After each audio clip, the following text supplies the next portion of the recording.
Education is what's important. Training, preparation for the expected. Education, preparation for the unexpected. All right, good afternoon, Team Krulak community. My name is Major Ian Brown. I'm the Operations Officer at the Krulak Center for Innovation and Creativity. And on behalf of Marine Corps University, the Marine Corps University Foundation, and the Krulak Center, welcome back to the Broadcast, our series designed to connect the worlds of the warfighter and PME with the best in innovative and creative thought. Before we begin, please remember that all opinions expressed here are those of the individual and do not reflect the views of the Krulak Center, Marine Corps University, the United States Marine Corps, or any other agency of the U.S. government. We will also be recording this webcast for the benefit of those of our community of interest who can't join us live today.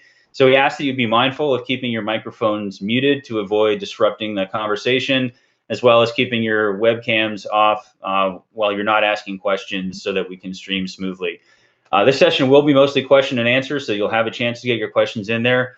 I'll have a couple to start us off with, and then, if you have questions, you can go ahead and just start entering them in the chat. And once I got my questions out, I'll go through the chat in the order I receive them, and I will call on you to try and to answer your question directly, as long as your connection and device supports that. So today, for our final episode of the 2020 season, we're excited to welcome Mr. Steve Leonard, who was kindly introduced to us through Krulak Center non-resident fellow August Cole. Steve is an author, speaker, and currently serves as the director of the graduate program in business and organizational leadership at University of Kansas. After serving 28 years in the United States Army, he turned to writing and speaking, and is co-founder of the national security blog Divergent Options, co-founder of the Smell of Victory podcast, and co-founder and board member of the Military Writers Guild. Steve also serves as a non-resident fellow at the Modern War Institute, West Point. He's the creator of the well-known Doctrine Man, a defense and national security microblog with nearly 200,000 followers across social media. He writes on foreign policy, strategy, and leadership, and has also discussed the usage of fictional realms to explore modern strategic issues in books like Strategy Strikes Back, How Star Wars Explains Modern Military Conflict, Winning Westeros, How Game of Thrones Explains Military Modern Conflict, and the forthcoming To Boldly Go, Leadership, Strategy, and Conflict in the 21st Century and Beyond. So Steve, welcome aboard. We're glad you could join us today, this afternoon. Thanks, Ian. Glad to be here. All right. So like I said, I got a couple of questions to lead off for you, and then for folks in the audience, you can go ahead and start entering them in the chat. And once I'm done, we'll get to everyone else with as much time as we have. So first question over to you is, I just read through the biography of Steve Leonard, but I'd like to dig more into the biography of Doctrine Man. So what is the origin story of the Doctrine Man project? How did it evolve from your time as a doctrine developer and strategist in the Army to become this sort of living online independent entity? So this is one of those things that you can probably relate to, and if not, you probably will be one day, is when you find yourself in a strange assignment. So I was a doctrine developer for about 3 or 4 years during the height of OIF, and it was one of those jobs where you kind of feel like you're on the island of misfit toys every day, and it offered a great opportunity to just kind of poke fun at ourselves. Because it was hard to take yourself seriously when you're writing stuff that most people don't read. And I hate to say that, but it's the truth. Most people don't read our doctrine. Unlike Marine Corps doctrine, Army doctrine is thick, voluminous, and not necessarily that interesting or well written. So it started with just, plain old cartoons, passing a cartoon around the office, getting everybody to chuckle. And it just kind of grew from there. It was a cartoon, then it was, hey, share an article, do this, do that. And we actually referred to our boss at the time as Doctrine Man. He was an interesting character that still had his battle maps from the Fulda Gap with the coffee stains on him, the whole 9 yards. He was absolutely a cold warrior, and pretty easy to tease and make fun of for that. And so he became known as the Doctrine Man, and everything that we did was kind of poking fun at the guy. In good humor. But over time, that just started to grow and grow, and it went from being an email list of 20 people to the point where it got to where it exceeded the capacity of Microsoft Outlook to an email. There are too many people on the list, and so we took it, we threw it on Facebook, and I say we, it was still just largely the people I worked with, just a small community. And it just exploded. You put it on Facebook, and it became a place to go to talk about national security issues that just relate to military in general. Again, still a lot of places where a lot of time where we could make fun of each other, poke fun at ourselves. And it just grew and grew into something that I never imagined that it would become. If you asked me 10 years ago if I thought I would still be doing this, I would have laughed at you, because there was no way in the world I would continue to do it. It was something I would do for a year or two and then walk away from, but it has grown beyond its original intent and become something that people actually look forward to getting up in the morning and checking on. So if this thing that's kept growing, and it's obviously you seem to never you've always got fresh material, which I suspect says something about the military national security establishment, but there's always something to kind of poke fun at. But where sort of in your creative process, like where do you pull your content and your ideas from? Are you checking something every day, or do things just kind of come across your desk, or where do the ideas for all your different your cartoons and writings come from? So it's the cartoon itself was always something I generally drew from personal experience, and you spend enough years working at the more senior levels of the military, you sit in a lot of rooms listening to a lot of people and taking a lot of notes. And so the cartoon, almost everything you ever see in a cartoon, at least part of that, there's a thread of that actually existed in real life. Nothing like a joint tour serving with Air Force guys and with big watches. I mean, they became a staple of the cartoon, and the Air Force pilots were really easy to draw material from. They would write themselves. But beyond that, the creative process, mine is I used to describe it as it's absolutely random. I go through a tremendous amount of news every day. So I'll get up in the morning and I'll go through, first of all, the inbox, which is usually 10, 20, 30 messages throwing articles at me to look at or ideas. And then the rest of the day I work, but I float these things in my mind. And so the creative process, for example, I'll write an article tomorrow for my column for Clearance Jobs. I have no idea what I'm going to write on until that moment. I let the ideas just kind of bubble to the surface, and then whatever pops, I write about. It helps when I mow the lawn once or twice a week, because I could spend 2 hours pushing the lawnmower and those same ideas would come to mind faster.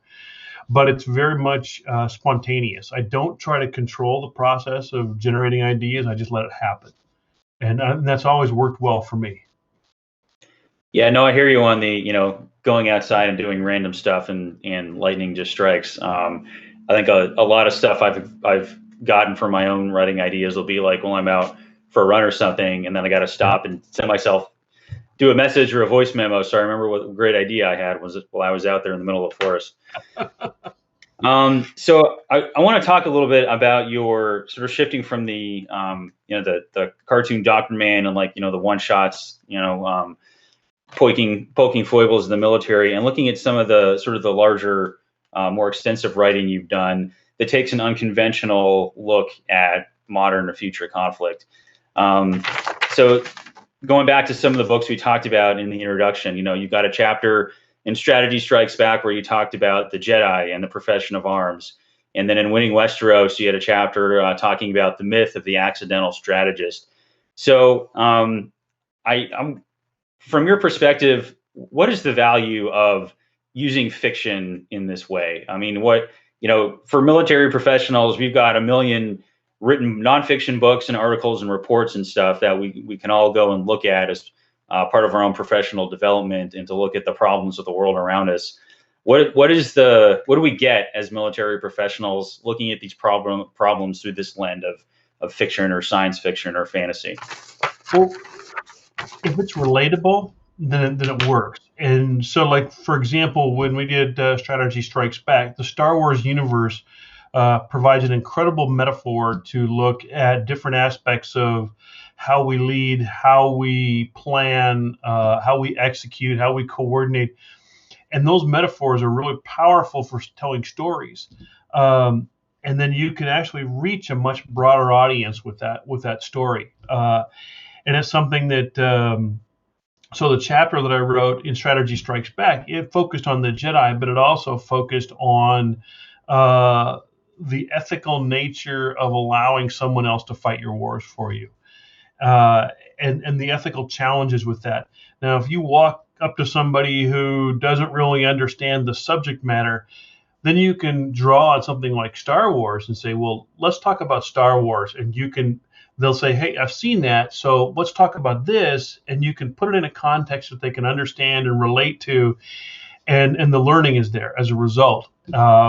And so when we look at fiction broadly, if it's good, well-read, well-understood fiction, you can reach a much broader audience and talk about issues that we deal with that, say, the general public might not understand. And I think that that's a tremendously powerful vehicle for closing the Civ Mil gap.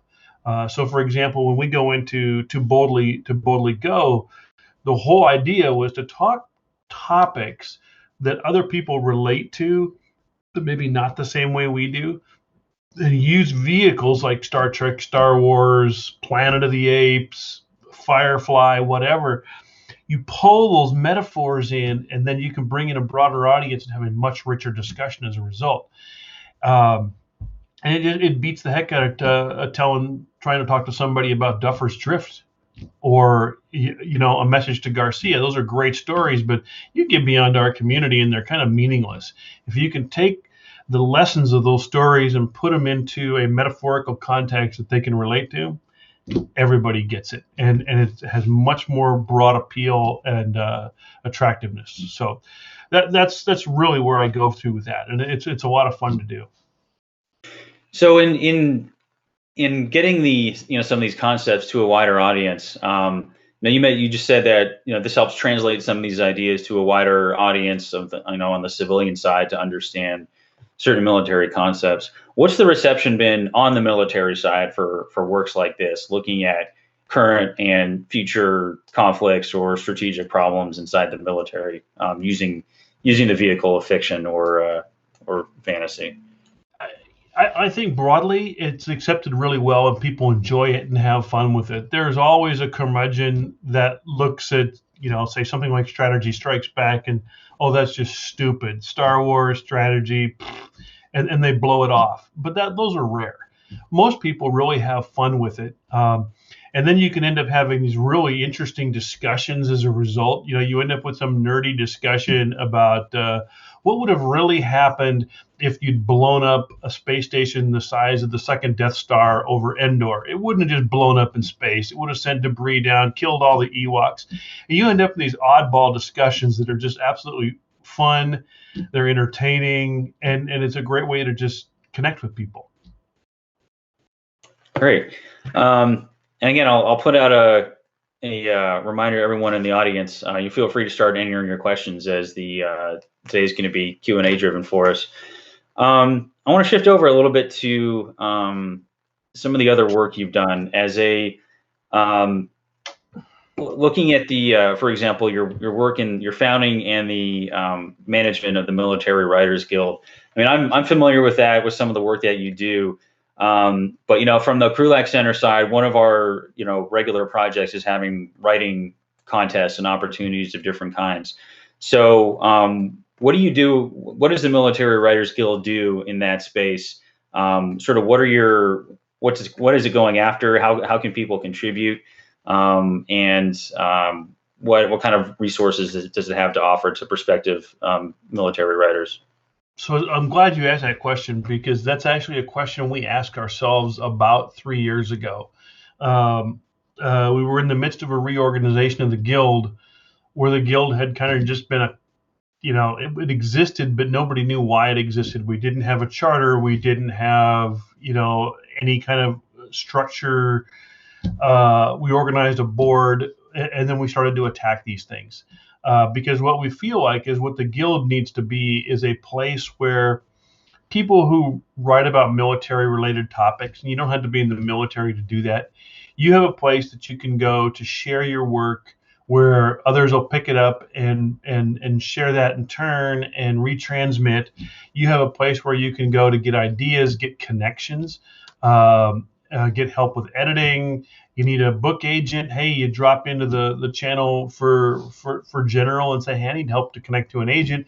And what you find is you've got a good network of writers that have been down the road before and can help connect you with people, or help you, improve your piece, or help you find a place to publish.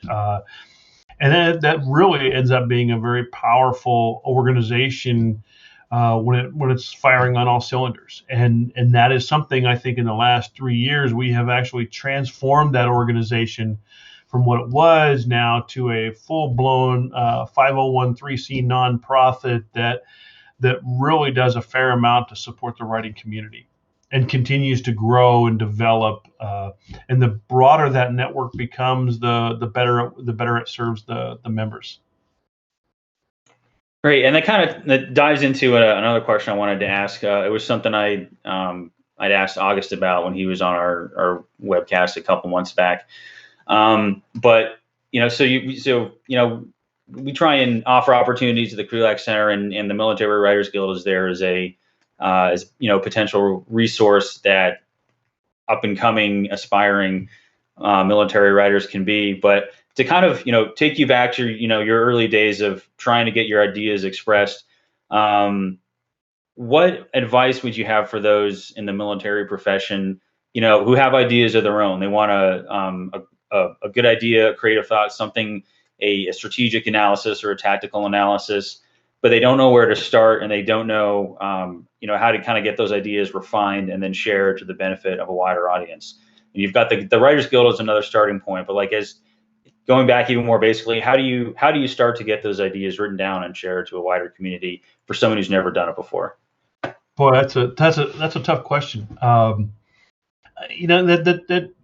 comes down to mentoring, and you as a field grade officer, whether you were a company grade at one time, it's looking at your people and giving them the opportunity to express their ideas, encouraging that. Because people won't normally write without a little bit of encouragement. So you got to incentivize it, give them a good reason to tell their stories, and then help them, mentor them through that process. I don't want to say it's a convoluted process, but it's tough. Growing up or coming up, all the writing that I didn't get a lot of encouragement. I had a college professor who told me, hey, set a goal for yourself, publish one article a year. And that was back in the days when the only opportunities you had to publish were in magazines. And those are hard. I mean, you try to get an article in print, there's a lot of competition for that, and you really have to be on top of your game to be able to get published. Now we don't have any excuses because there's so many outlets to publish it. It's just getting people over the hump and over that initial angst with putting their thoughts on paper. Because I think what prevents most people from writing is the fear that they're going to write something and it's going to be poorly received. And that'll stop a lot of folks, whether it's not well written, whether the ideas aren't well thought out. We are our own worst critics, and so we put up our own obstacles to doing that. So you have to have a strong mentor-driven system where people like yourself bring a younger audience along, bring those writers along, help them find places to publish, help them refine and shape their writing, and then help them get their voices out there. Not everybody should have a voice. I'll add that. There are people who, you look at what they write and you think, well, you probably shouldn't do any writing, not because you can't write, but because what you say is just flat out wrong. But there's enough people who need to tell their stories that we need to do what we can to help that along. and that can be really challenging. I'm amazed sometimes. I had a note just earlier this weekend from somebody who said, "Hey, I want to be part of your book project. What can I do?" And I just say, "God, we're down to like 2 weeks left," and sorry, that'll be tough, but maybe we can do it. But it's interesting to see people like that reach out and sorry, I don't know what I got into, but yeah, I go back to the whole idea that this has to be a mentor-driven process. So as somebody with more experience, a more worldly view on things, you have to be the one to help pull them along, because ordinarily they won't do it themselves. So help somebody get their voice, help somebody find a place to publish, put them in contact with the right people, give them good feedback to hone their ideas and clean their writing up so it's expressed clearly. We all have a story to tell. It's just, do you have somebody to help you get it out there? Yeah, and I'll for posterity, I'll throw out a comment Thomas Guthrie just wrote in there: think, then write, then submit, and don't be scared. Yeah. Which I can empathize with, because the fear of rejection is probably one of the greater fears of writing something. When you throw something out there, gets tossed back at you, it's not a great feeling. But that is just part of the process. There's some truth to this. No matter what you write, somebody is not going to like it, and so you can't let that one person stop you from expressing your ideas. And it's easy to do that. So what Tom said is absolutely spot on. And Tom is a terrific writer. He's one of the most widely written writers on the subject of leadership that I've ever met. Just fantastic. But he sets an example that I wish more people would follow, honestly, because what he writes really has meaning to it. And I've tried to encourage people who followed in his footsteps to do the same thing. And there's a reticence to doing that. Like you said, it's, people are afraid to be rejected. They're afraid that they won't look as smart as they seem to look beforehand. Yeah. Great. So I want to shift gears a little bit to sort of another hat you wear, an area you focus on, and that's the work you've done. Both as a leader in the Army and then as a director of a graduate program at University of Kansas. But this still kind of dovetails with the other work you've done, looking at the future. And I, looking at the, I'll do this question, then we'll start going to the ones in the chat. So thank you for that. We were just talking about before the show started here was, August Cole's book and Peter Singer's book, Burn-In, is about to be turned into a TV series. And that's a show that kind of looks at the future of manned, unmanned teaming.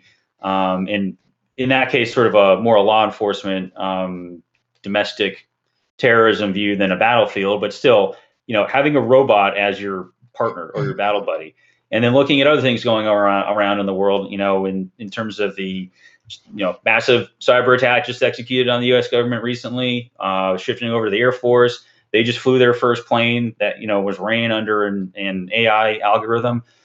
There's a lot of stuff coming up in the future that, military leaders are going to have to start dealing with, that either did not exist, in their time growing up, or were in the very nascent stages. Now they're becoming mature.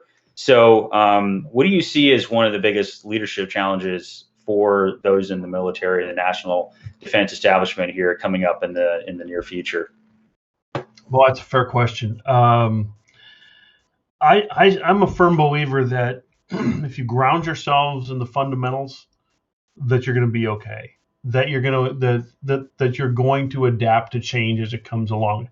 And I honestly think that probably someone's willingness and ability to adapt to change is probably the greatest challenge that anybody faces. I used to joke that, hey, people will say, hey, the world is so complex now. And I would say, well, I'm sure that 150 years ago, Clausewitz thought the world was pretty damn complex too. But generationally, as we advance, as technology advances, as new ideas come to fruition, that change becomes scary. And how you adapt to that, and you've probably seen it yourself, and so has everybody here. You work with people who fight change because they're comfortable with the status quo, and they don't want anything different than what they already have. And yet everything changes constantly, and you have to be willing to adapt as time goes on. There's nothing worse, than somebody who can adapt. The whole what was it, the book just by Dave Barno and Nora Bensahel about adaptation. That's absolutely what we're talking about here. That's always going to be a challenge. It's always been a challenge. And so as you look forward, this generation is probably better postured than any other to deal with the changes that are coming. But those changes are still going to be scary to a lot of people. And there's, you're always going to get people who only look at AI through the eyes of the Terminator movies, for example. And that's exactly what they think. Oh my God, we're going to create Terminators, the world's going to end, the rise of the machine, blah, blah, blah. And then there's other people that look at it and say, hey, there's great opportunity here. It'll improve life. It could improve things in so many ways. But it's the willingness to change. And I can't imagine a more timeless challenge for a leader than adaptation. Yeah, no, I'm glad you mentioned that book. That was actually on top of our Krulak Center 2020 holiday reading list as a recommendation from our director, Ms. Valerie Jackson, is something to read, and it's definitely on my gift list here. To Jay Williams, I promise we're going to get to your question right now, but I just have one kind of follow up on that in terms of that. Yeah, the struggle to change and adapt. And I want to ask you a question. I had a chance to ask it to General Mattis a little over a year ago when he came to Marine Corps University, and he's talking about you got to adapt, you got to change, you got to be ready to evolve. What do you do if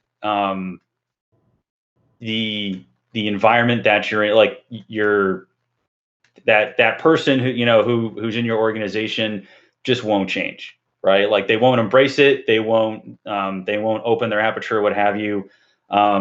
And I think General Mattis said, well, you just got to plow through it. And, that's one way of doing it. But if there's an obstacle in your way for to affect the change that you think needs to be done, how do you work around it, or how do you work over it? What do you do if you know that a change has to happen and there's something in the way? So if you look at it from General Mattis's perspective, when you're a general officer, when you're a 4-star theater commander, Secretary of Defense, yeah, you can plow through a lot of stuff. But when you're one of us, and say you work for somebody who doesn't want to change, that creates a whole different dilemma that you have to manage. And there's a term leading up that's where that comes into play. And do you have the social skills? Do you have the emotional intelligence to lead up? Because then you have to convince somebody that change is good. And if you've ever spent enough time working for senior leaders, you'll understand that problem. There are people who are wedded to the way things are, wedded to the status quo, and nudging those people along is hard enough. Making them think it's their idea to change is even tougher, but it's absolutely necessary if you want lasting change to happen. You can't plow through that. I mean, that's if you really want to push somebody towards change, and it usually only matters when you're having to push somebody who is your boss or your boss's boss, kind of nudging that along. It's like raising a child. I mean, you have to be patient, you have to be understanding. You just kind of gotta push them along a little bit at a time, nudge them in the direction you need to go, encourage them, keep pushing them, but don't do it so hard that they push back. That is one of the most challenging leadership quandaries you'll ever face, is having to lead up with someone who doesn't want to change. That's exhausting. And if you're successful, it's a great feeling. If you're unsuccessful, it'll turn your hair gray or make it fall out, or worse. And I've had my share of doing it for both. I've worked when I was a major, I worked for lieutenant colonels who would not change to save the world. They were stuck in the way they were doing things. They weren't going to change. And then I've worked for generals who heard me say once, hey, we ought to go in this direction. They'd look at me and go, hey, Ian, that was a really good idea. And off we went. And it's all personality based, but good God, it'll wear you out. Well, to to Thomas Guthrie's point, I wonder if some of your gray hairs might have come from that experience Oh yourself. yeah, yeah. I used to joke that every time I worked for somebody like that, some other part of my body turned gray, and we'll just leave it at that. All right. Yeah. All right. So, like I said, we'll start turning over to questions in the chat. And again, folks, just go ahead and enter them, and we'll get to you in the order they're received. But we'll start off with Jay Williams here. Can you ask your question? Sure. Hey, good morning. Appreciate your time this afternoon, and a pretty cool opportunity to have this FaceTime. I know for me, one of the big things is I appreciate that you pointed out, right, that you're never going to please everyone. I think that's a lesson that I've learned over the last couple of years specifically.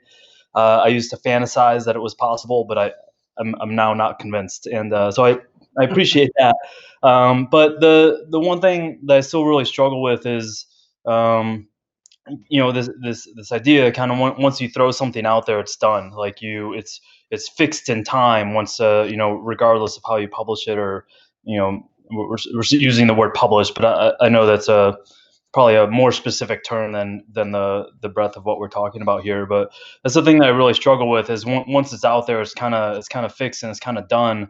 And that seems to be more of a struggle for me in terms of putting my ideas out there than the idea of people reacting poorly to it. And I'm just curious if you have any thoughts on that.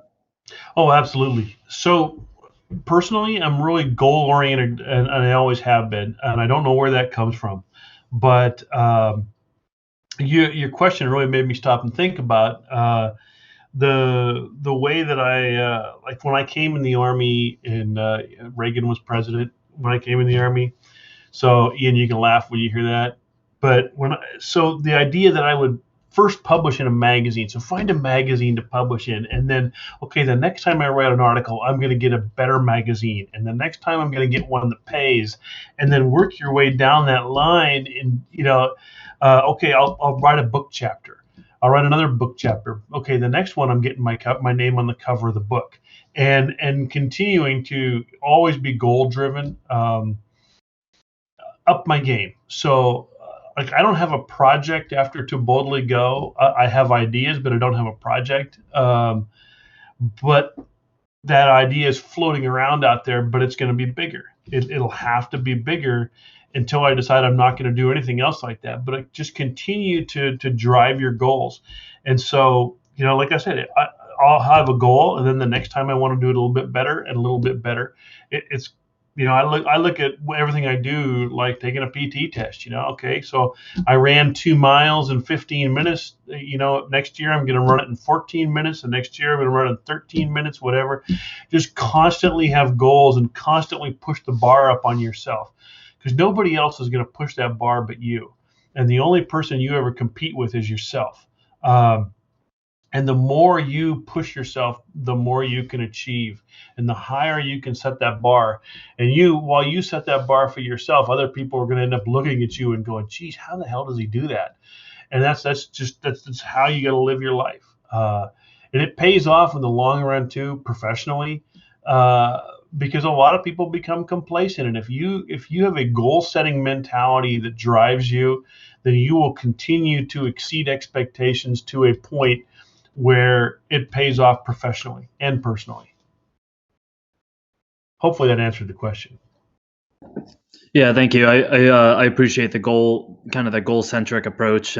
Just is almost like a personal benchmark versus trying to achieve the idea of trying to move toward perfection. So I appreciate those thoughts. Thank you. Oh yeah, you're welcome. I mean, I don't even know what perfection is. It's just, okay, you do something, let's go to the next. Let's see how far we can push this. Just never stopping trying to improve where you're at. And that kind of drives things. Awesome. Thank you. All right. Another question in there from Rob Alberts, and this kind of goes back to some of that discussion we just had on adaptation. Rob, can you ask your question? Hey, sure, thanks. I just hopped off the treadmill here. Was breathing a little hard. But today in the Wall Street Journal, it announced that General Milley, the chairman, went to Qatar to basically do peace negotiations with the Taliban. So my question to you is, are we studying and being fascinated with the wrong people? There's this fascination with Mattis and and some of these other people you mentioned wrote books, General Barno, but none of them were successful. So we're studying the wrong people. If you want to talk about adaptation and winning, it seems we should be doing a serious study of the Taliban and their leaders. Over. Yeah, no, that's a great point. I think a lot of the time we look closely at the bright shiny object right in front of us, and I mean I used to work for General Mattis. I love him to death.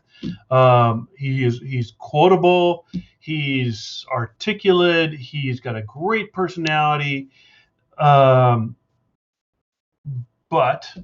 then you can look at other people and say, just what you did. Are we looking at the wrong people? I mean, are we looking at a bright, shiny object, or are we looking at somebody who 20 years from now will look back and say, well, man, that guy was just like Westmoreland, and we don't really study Westmoreland anymore. But I'll guarantee you, in the late 60s and early 70s, people were studying Westmoreland.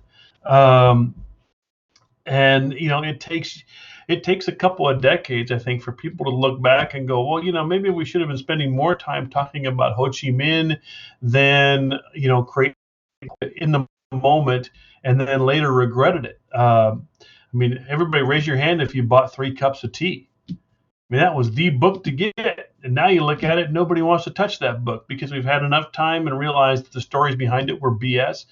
So yeah, no, Rob, you're absolutely right. I think if you don't study your opponent, you're making a mistake. And I don't know how many times I've looked at what we're doing with the Taliban at the meeting table. I think, we ought to know what their goals are. We ought to know what to expect. A year, 2 years, 3 years after we leave Afghanistan, but we forget.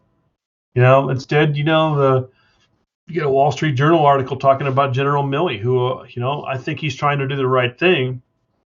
But going back to what you said initially, are we studying the wrong people? Yeah, I think we probably always do. We study the wrong people until we get enough time to look back and go, well, here was the right person to study. Thank you very much. Great, thank you. So there's a follow-on to that question from Nikki Dean. Nikki, are you able to ask your question? I'll go back and ask it just so we can get it on the record for everyone. So Nikki Dean was asking, to follow up on Rob Albert's question, do we too frequently conflate the value of studying the leader as the individual as opposed to the fighting force's accomplishments in a successful campaign? I can go either way on that. I think there's value to both. But what we don't tend to do is look hard enough at the leader. And one of the things I like to do is, if I'm going to study a leader, is take the time to understand what drives the leader. So dig into the organizational behavioral side of that individual and understand why they do what they do and why they make the decisions that they do. Because I think that gives you a better window into leadership writ large. So Nikki and I are both graduates of SAMS. And when I was in SAMS, one of my monographs was focused on Custer's decision-making process going into Little Bighorn. And it's not just enough to study the campaign itself to understand why things happened or how things unfolded, but to understand why Custer did what he did at different points leading up to the actual battle itself. And then once the battle ensued, why he did certain things that he did.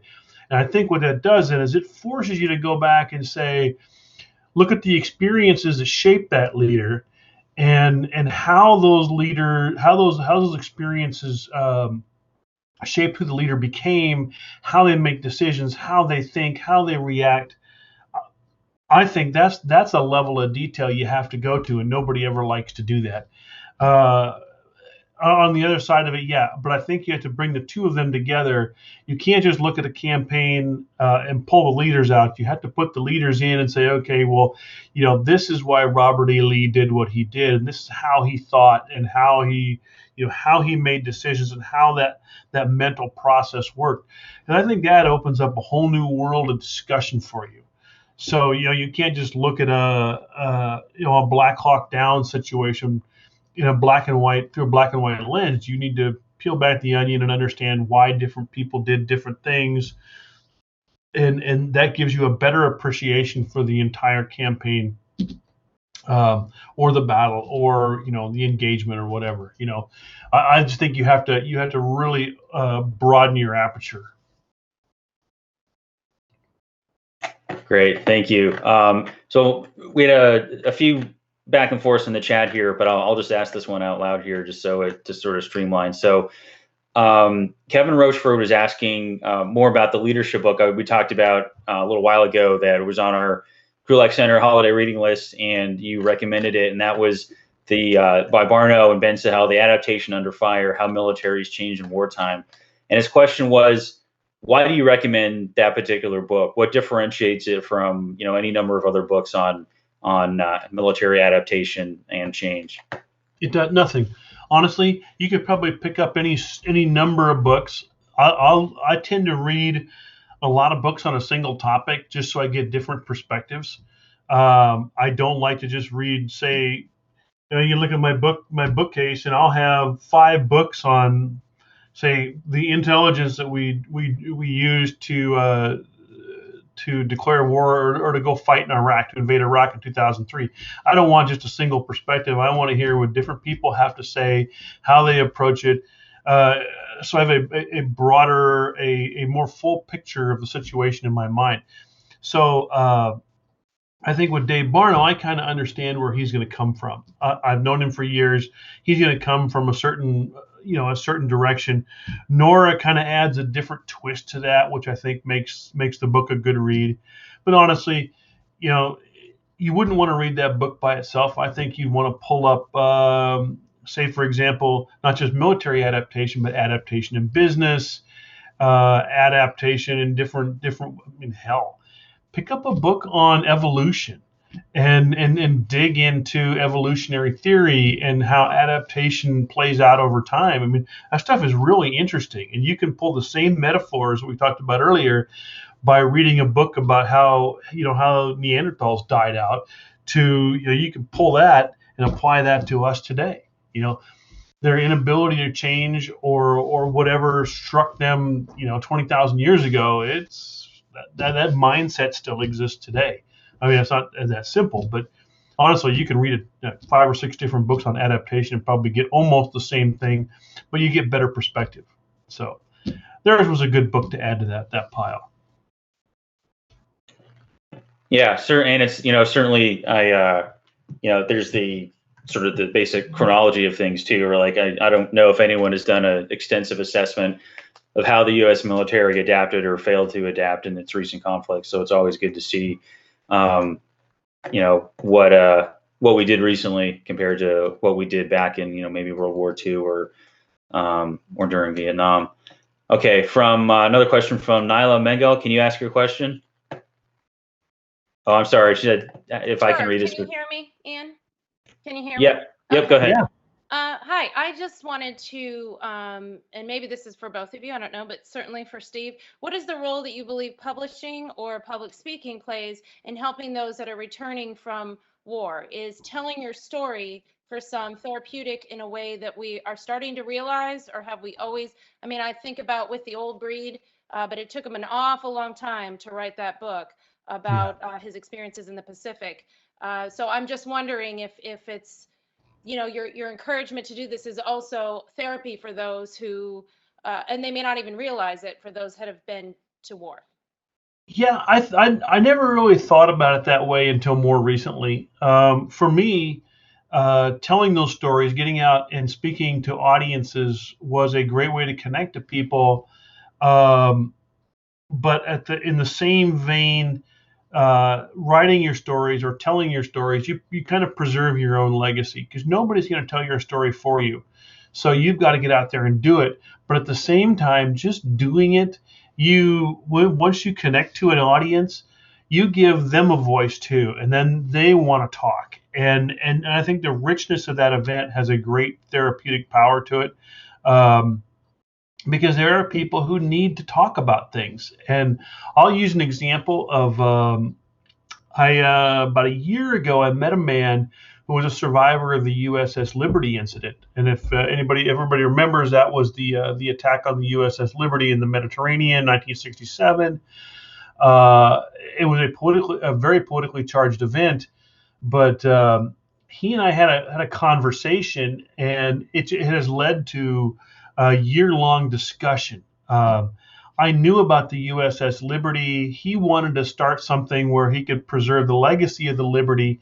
And so what I did was I drew up a template for a case study competition where students in my organizational leadership program could create case studies based on different aspects of leadership that related to that incident, the people, the events, what have you. And that way we would have this living legacy that continued to build. He threw $50,000 at it, so it's an endowed scholarship. But for him, it's become just this outlet. He just engages with the students, and his stories come out. And the more he tells stories, you can just almost see the years just fade away. He's remembering things that he hasn't remembered in years. He's talking about people that he never saw again. And the therapeutic power of that's just absolutely amazing. I think yes on both counts. Yes, it's therapeutic, but yes, I think it's just good to do it to preserve your legacy too. Thank you very much. You're welcome. Great, thank you. And we got a question in the chat from Lieutenant Colonel Jeremy Glauber. He's the soft chair at Marine Corps University, and it's a fairly robust question. So we'll make this the last one from the chat. And sir, are you able to ask your question? Yeah, sure. Yeah, so I figured I'd write more so that I wouldn't speak more, but yeah, so yeah. So hey, Steve, I wanted to mention that, well, one, I really liked your post this morning when you said, why is Marine Corps doctrine good? Well, it's because it's readable. It's also that it sticks to the fundamentals, right? So I just wanted to, you said it makes sense and sticks to the fundamentals. I'm a fellow Army guy, and I can say that without bias. I certainly agree with you. My question deals with when we have contradictions at certain levels when it comes to fundamentals. You'll agree, I'm sure, that strategy is a bridge between what's necessary for political legitimacy, but also what's necessary for operational victory. So how do we as apolitical strategists and doctrine writers respect that political constraint that we have, as well as at the same time remain true to our operational fundamentals? This is sort of a two-part question. So that's one. I think you do this practically. It appears that you do it effortless. Gosh, I can't say it. Effortless. Gosh, whatever. You do this without it, right? Through humor and satire. And we all know that's not that simple. How do you recommend that we best navigate that precarious balance? Yeah, that's a very long. That's a very long answer. The first one, that almost gets back to what Ian was saying earlier about, getting people to change. Even if we deal with fundamentals, you look at, especially as a strategist, you look at Afghanistan's a great example of knowing what was possible.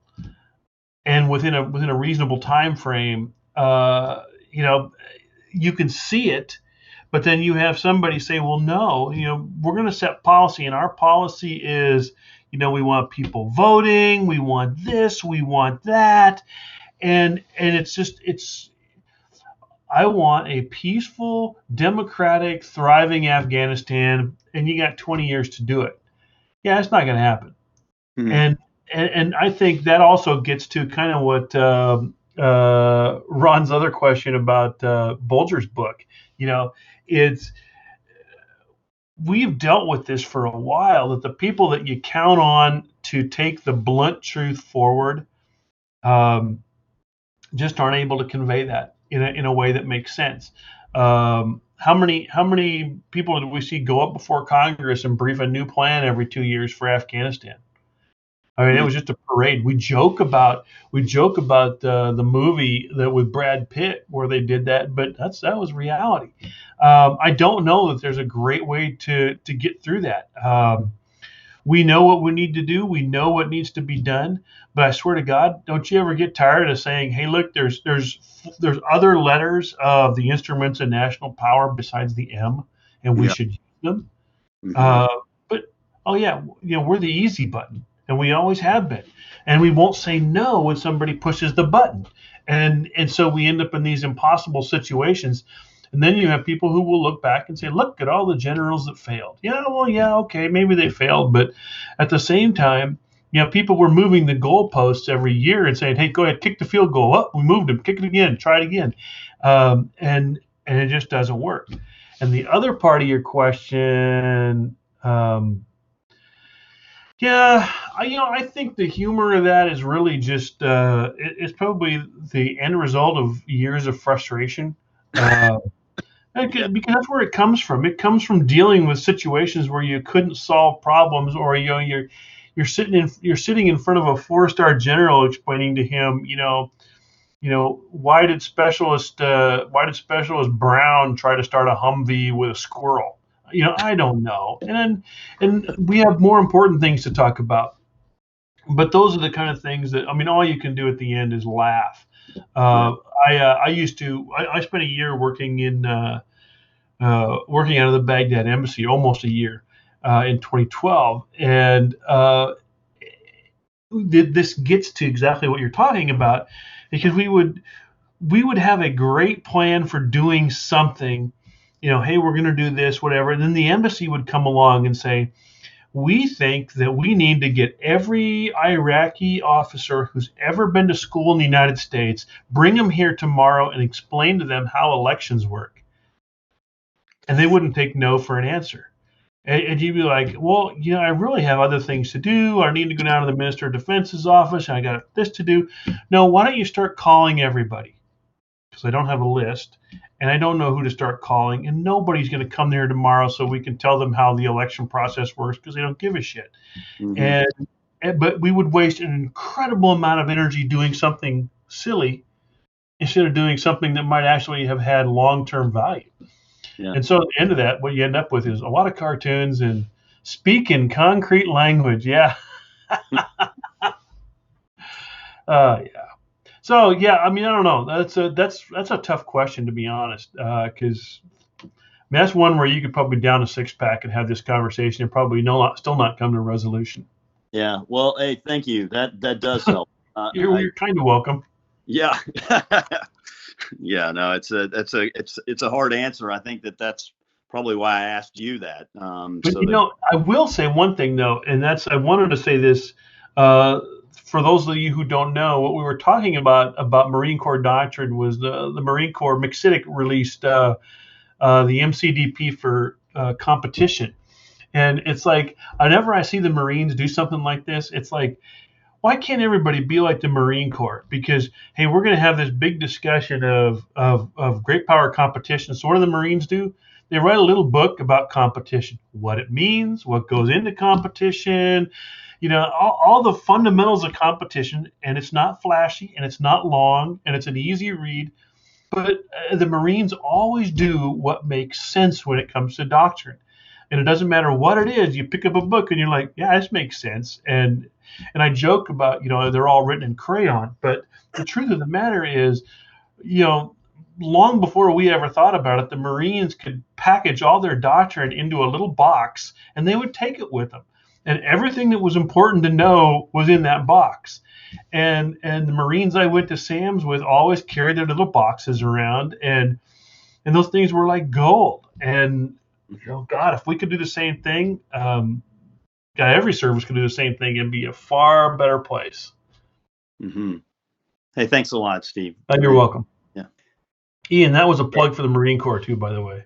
Oh no, I was just about to say, maybe the Krulak Center can host a writing workshop for the other services on doctrine someday, and we'll share some of our best practices.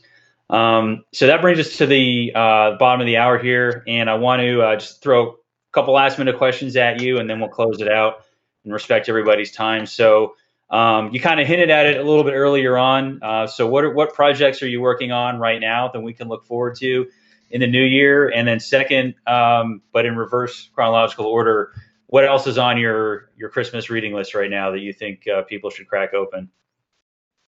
Oh God, so it's funny that you asked that. So the Christmas reading list, and nobody should laugh. It's right here. So the first book, Managing Organizational Change. The second book on competition. So when we're talking about competition, this really kind of plays out. Good strategy, bad strategy, competitive strategy. So for the next 3 weeks, I'm going to bury myself in those 4 books. So that's the reading list. If you check with me in about 4 weeks, I probably will have read one of them or highlighted one of them, and the other 4 I'm just looking at and hoping that somebody gives me something better to read. But those books all came out of a recent discussion on competitive strategy that I had 2 weeks ago. And I immediately just dove right in, picked those books up. They're not all new, but they're all going to be good reads. And it's a never-ending struggle. You look around the office. I actually do a really good job of hiding the books so people don't see them and they don't know which ones I've read and which ones I haven't. But yeah, that's my holiday reading list. If you ever read Porter's actually fascinating because Porter deals with the 5 forces of competitive strategy, and the model is really simple, but it adds nuance that you don't get in, say, the ends, ways, means model, something like that. And so it's another model of competitive strategy that I go over with my students to give them a little more meat to chew on when we start talking competition. And the other part of your question there, we did allude to it. So we are in crunch time now for To Boldly Go, and To Boldly Go is and this will also get to somebody else's question. It's one of those weird things. So I had a conversation about 2 years ago with Mick Ryan, and if you probably know who Mick is, he's an Australian 2-star, absolutely wonderful guy. So Mick and I were at West Point, and we were in the final stages of winning Westeros. And I was kind of grumbling about, hey, we need another project and we need to do something a little bit different. And he said, we should write about just science fiction. Oh, it's a great idea. And so somewhere out of that conversation, we just took the ball and ran with it. And so the question that got to, what do you do when you publish and you're done? So I drew up a draft proposal. I bought a book on how to write a book proposal. I had never done one. And I drafted up some proposal and I sent it to a friend of mine who had a friend who worked in the publishing industry. And I get an email back from a publisher that says, hey, we want that book. And I said, well, shit, we haven't written anything yet. We don't even have a single word. I don't even know. We don't have any writers. We don't have anything. Doesn't matter. That's fine. We're good. And I don't think it's supposed to work that way. But it did. And so the idea was that we would use classic science fiction as a metaphor for discussing leadership, competition, strategy, ethics, and my favorite, toxic leadership. I wanted something that could focus on the dark side of leadership, not just toxic, but dark leadership in general. We have 36 chapters by about 33 different writers, and we have writers literally from all over the world. Australia, New Zealand, England, Canada, United States, Taiwan. I think we even got somebody from Hong Kong. But we have just this incredible array of writers, and it was all networked. Most of those people I've never seen, and somebody connects you with somebody, and off you go. Like the last 2 books, we've got Max Brooks contributing a chapter, and we tried to have a few like big headliners, like Kathleen McInnes, who just had a good book come out. But it'll be fun and using science fiction. And so I can tell you, like, for instance, I wrote an entire chapter on Planet of the Apes, and using Planet of the Apes as a metaphor for not much of a metaphor for man's impact on the world and man's destructive nature. And I learned more writing that chapter. I learned more about Rod Serling than I ever knew. I did not know that Rod Serling had jumped like 13 times in the Pacific. I didn't know that he had PTSD.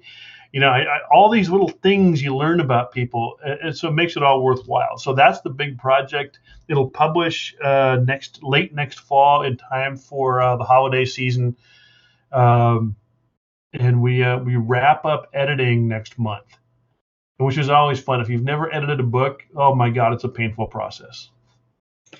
Yeah, no, I've been through that process, and I sympathize. We definitely look forward to seeing that come out next fall. Maybe we can get you back on here at that point and go through some of it. I also sympathize about hiding books. I have to do that in my house so my wife doesn't see all the new books I bought when I haven't finished reading all my old books. But great. So I think that's a good stopping point for us. I'd like to thank Steve Leonard / Doctrine Man again for coming on here. It was we had a great time here, and I definitely appreciate you jumping in here on pretty short notice. Happy to do so. Thanks for having me. Yeah, no, awesome. It was our pleasure. And to the rest of our audience out there, that brings us to the end of this week's episode. And indeed, this is the end of the Krulak Center's inaugural year of the Brewcast series. On behalf of the Krulak Center, we'd like to thank everyone in our community and our audience who supported this initiative and taken their time out of every Thursday afternoon to contribute to the conversation. We'd also like to thank all of our guests for coming on the show and sharing their insights with the audience. We truly feel like we had an all-star cast lined up this year, even though this was a very sort of ad hoc process at the beginning. And every one of our guests has made a valuable contribution to our goal of educating the warfighter. And lastly, we want to thank the Marine Corps University Foundation and the leadership of Marine Corps University for their continued support in letting the Krulak Center do the things that we get to do, again, for our audience and for our students. So we hope you all enjoy some well-deserved time off over the holidays, and we'll see you all back here in the new year for the 2021 season of the Brewcast. We'll see you all then.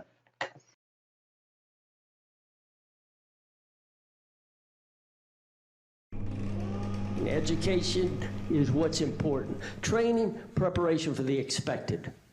Education, preparation for the unexpected.